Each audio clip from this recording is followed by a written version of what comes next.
Good morning बच्चों। Previous class में मैंने तुम्हें बाल गोविंद भगत का सारांश, पाठ पे आधारित प्रश्न और कुछ जो क्वेश्चन और बन सकते थे उनके बारे में तुम्हें बताया था। मुझे उम्मीद है कि तुमने वो बताए गए जो होमवर्क था उसको अच्छे तरीके से किया होगा। आज मैं तुम्हें तुम्हारे पाठ का जो चैप्टर है लखनवी अंदाज, उसकी समरी तुम्हें बताने जा रही हूँ। पाठ से जुड़ी हुई जो और बातें हैं, जो प्रश्न हैं, उसको बाद में बताऊंगी। बच्चों, लखनऊ में रहने वाले लखनवी अंदाज को यशपाल ने लिखा है और ये व्यंग लिखा है। इसमें इस बात पे व्यंग किया गया है कि लखनऊ में रहने वाले जो लोग थे, उस समय जब सामंती वर्ग था, नवाब हुआ करते थे, तो वो वास्तविकता से दूर रहते थे और एक बनावटी जीवन शैली जीते थे। आज भी बहुत से लोग ऐसे हैं जो दिखावा करते हैं, लेकिन लेखक ने नवाब साहब के माध्यम से उस बनावटी अंदाज को प्रस्तुत करने की कोशिश की है। तो चैप्टर का नाम है लखनवी अंदाज। जो केंद्रस्थ नगर के इर्द गिर्द चलने वाली स्थानीय पैसेंजर ट्रेन थी, वो चलने वाली थी। आराम से सेकंड क्लास में जाने के लिए उसके पैसे, टिकट के दाम ज़्यादा लगते थे। लेखक को दूर तो जाना नहीं था, पर भीड़ से बचने के लिए और उसने सोचा कि अकेले बैठूंगा तो कहानी के बारे में सोचने और खिड़की से प्राकृतिक दृश्य को देखने का अवसर मिल जाएगा, इसलिए उन्होंने भी सेकंड क्लास का टिकट ले लिया। गाड़ी छूटने वाली थी। सेकंड क्लास के छोटे डिब्बे को खाली समझकर लेखक दौड़कर उसमें चढ़ गए, लेकिन डिब्बा खाली नहीं था। एक बर्थ पर लखनऊ के एक नवाबी से दिखने वाले एक व्यक्ति बैठे हुए थे। उनके सामने 2 ताजे चिकने खीरे तौलिए पे रखे हुए थे। उन लेखक को लगा कि उनका आना नवाब साहब को कुछ अच्छा नहीं लगा। लेखक ने सोचा कि शायद ये खीरा खा रहे हैं और उनको देखकर इन्हें संकोच हो रहा होगा। तो नवाब साहब ने उनके आने पर कोई खुशी जाहिर नहीं करी। लेखक भी स्वाभिमानी थे, उन्होंने भी ये नहीं जाहिर किया कि वो उनको देख करके या उनको अपने साथ यात्रा करते हुए देख करके खुश हो रहे हैं, तो वो भी चुपचाप बैठ गए। लेखक की पुरानी आदत है कि ये जब भी खाली बैठते हैं तो सोचने लगते हैं, लेकिन नवाब साहब को अच्छा नहीं लग रहा था उन्हें देख करके। अकेले सफ़र करने का ये मौका मिलेगा, इसीलिए शायद उन्होंने खीरे खरीदे होंगे, लेकिन सामने लेखक को बैठा हुआ देख करके उनको खीरा खाने में थोड़ी शर्म हो रही थी। लेखक भी चुपचाप नवाब साहब को देख रहे थे। अचानक नवाब साहब ने लेखक को संबोधित करते हुए उनको नमस्ते किया और कहने लगे कि आप भी खीरा खाइए। अचानक उनका जो भाव बदला तो लेखक समझ नहीं पाया। लेखक ने धन्यवाद दिया और कहा कि नहीं आप ही खाइए। नवाब साहब ने क्षण भर के लिए खिड़की के बाहर देखा। खीरों को खिड़की से बाहर करके, वो डिब्बा था, खिड़की बनी हुई थी, उसे बाहर करके पानी से धोया, तौलिए से पोंछा। फिर जेब से चाकू निकालकर दोनों खीरों के ऊपरी हिस्से को काटकर झाग निकाला। बच्चों, पहले जब खीरे आते थे हम लोग घर में, तो हम लोग क्या भी पेरेंट्स क्या करते थे, उसमें नमक डाल करके और उसको रगड़ करके ऊपर का हिस्सा निकाल देते थे और कहते थे ऐसा खीरा काटने से जो कड़वाहट है उसकी निकल जाती है। उन्होंने भी ऐसा किया और खीरों को छीला और उसकी फांके काट करके तौलिए के ऊपर सजा दी। लेखक लखनऊ स्टेशन पर खीरा बेचने वालों की विशेषता बताते हुए कहते हैं कि खीरे के इस्तेमाल का तरीका पता होता है उन्हें, उन लोगों को पता होता है, इसलिए ग्राहक के लिए वो जीरा मिला नमक और पिसी हुई लाल मिर्च की पुड़िया भी देते हैं ताकि वो खीरे पे डाल करके खाएं। नवाब साहब ने खीरों की फांकों पर वह मसाला डाला। उनकी प्रत्येक भावभंगिमा से ऐसा स्पष्ट हो रहा था कि खीरे के रस को महसूस करके ही उनके मुंह में पानी भर आया है।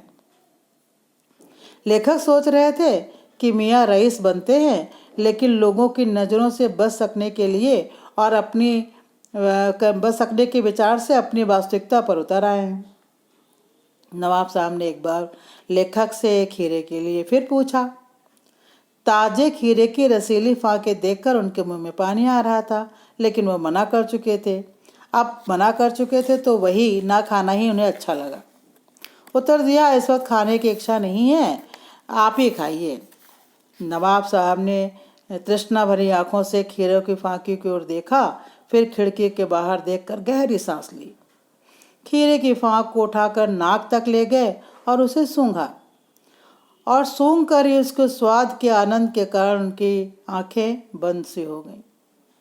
मुंह में भर आए पानी को उन्होंने गले से नीचे उतारा और फिर फांक को खिड़की से बाहर फेंक दिया।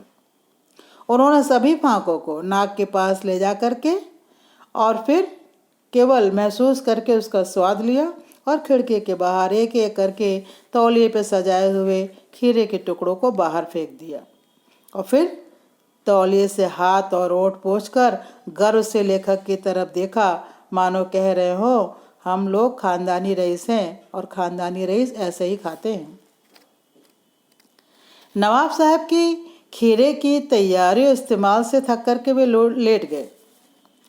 लेखक सोच में पड़ गए कि क्या यही है खानदानी शिष्टता, स्वच्छता और कोमलता। लेखक सोच रहे थे कि इस तरीके को खीरे की सुगंध और स्वाद की कल्पना से संतुष्ट होने का सूक्ष्म बढ़िया तरीका जरूर कहा जा सकता है, लेकिन क्या इस तरह से पेट भर सकता है? क्योंकि जिस तरह से उस नवाब साहब ने लेखक के सामने खाने के उद्देश्य से खीरे को काटा था और फेंक दिया, तो लेखक को लगा कि ये किस तरह के खाने की इनकी ये आदत थी। नवाब साहब ने पेट से डकार का शब्द सुनाई दिया और नवाब साहब ने लेखक की ओर देखते हुए कहा कि खीरा स्वादिष्ट तो होता है, पर आसानी से पचता नहीं है, आमाशय पर बोझ डाल देता है। इस घटनाक्रम से लेखक के ज्ञान चक्षु खुल गए। उन्होंने जाना कि जब खीरे की सुगंध और स्वाद की कल्पना मात्र से पेट भर जाता हो, पेट भरता ही नहीं डकार भी आ सकती है, तो फिर बिना विचार, घटना और पात्रों के लेखक के इच्छा मात्र से नई कहानी क्यों नहीं बन सकती। क्योंकि लेखक तो कहानी के बारे में अकेले बैठकर सोचने के लिए सेकंड क्लास में चढ़ा था। उसे लगा कि जब खीरा खाए बिना ही पेट भर सकता है, तो मेरे सामने कोई भी विचार, कोई भी घटना, कोई भी पात्र हो या ना हो, मैं भी केवल सोच करके ही नई कहानी बना सकता हूँ। तो बच्चों, ये था लखनवी अंदाज। पहले आपकी जो शैली है वो लखनऊ की ही है, तो उसी नवाबी अंदाज को प्रस्तुत करने के लिए यशपाल जी ने ये कहानी लिखी है।